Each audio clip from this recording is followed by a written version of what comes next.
For the second time in under a year, the US has undertaken a policy initiative sending the international order into shock.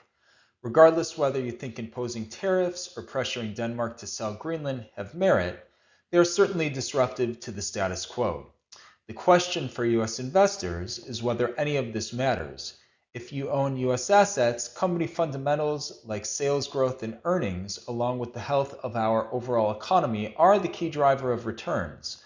While we doubt that geopolitical volatility will derail the positive momentum in the US economy in the near term, we think it's worth noting that the US has benefited from the post-World War II international order that we largely helped establish. From trade to security, less friction has enabled the free flow of capital and goods, much to the benefit of US firms and consumers. Again, we're not here to opine on the wisdom of reconsidering this international order.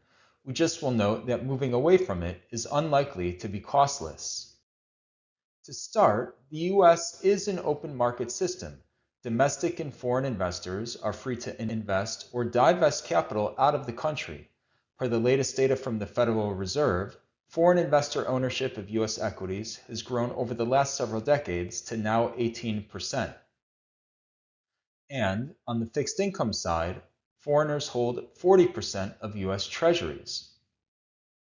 In the euro area, the ownership of US assets is predominantly in US stocks, with some 6 trillion of US equities held by European investors and 2 trillion of treasuries. We doubt that US policy pressure toward European countries will result in a widespread divestiture of US assets.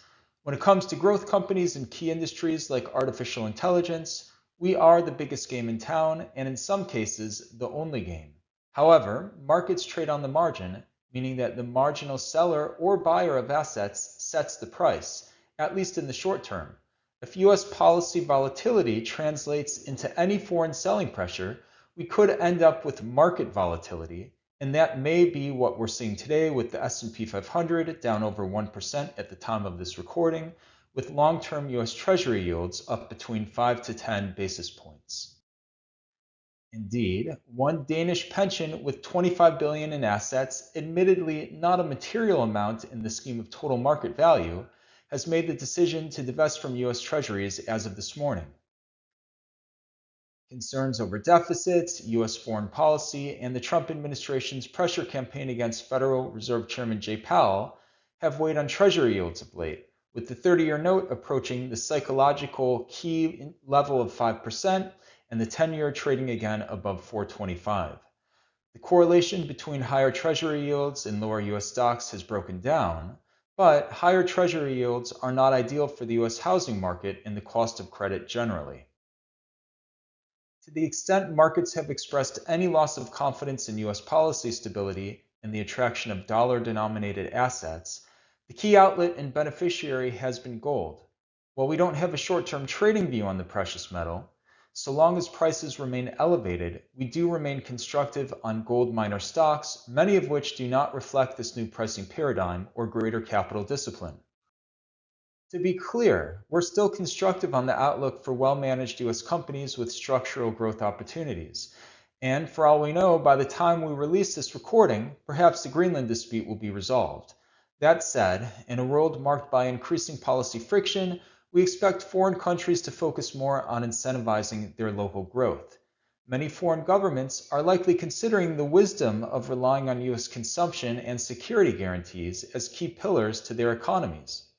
Kickstarting domestic investment and growth is easier said than done, but if there is any success in doing so, many foreign markets are not priced for such outcomes, with developed economies in Europe trading at 5 to 10 turn discounts to the S&P 500's 25 times forward price to earnings ratio. Whether as a means of portfolio diversification or hedge to dollar exposure, we do think considering some foreign market exposure makes sense. That leads us to the last point for today. In what seems to be an increasingly fragile geopolitical environment, what are anti-fragile assets that can serve a defensive purpose in one's portfolio? Certainly precious metals and perhaps relatively cheap foreign markets. We also think there's a case for healthcare as well as defense firms, both domestic and foreign. On a broader note, if we are entering into a more fractured global environment with increasing friction in alliances and trade, Companies in the business of selling things we need as opposed to things we simply want may have an edge. It's fairly simple for consumers to switch brands or even digital service providers. Finding a new provider of energy, key industrial components, or a leading-edge AI model, on the other hand, is more challenging. Please let us know if you'd like to discuss anything we covered today. Thanks, and have a great start to your week.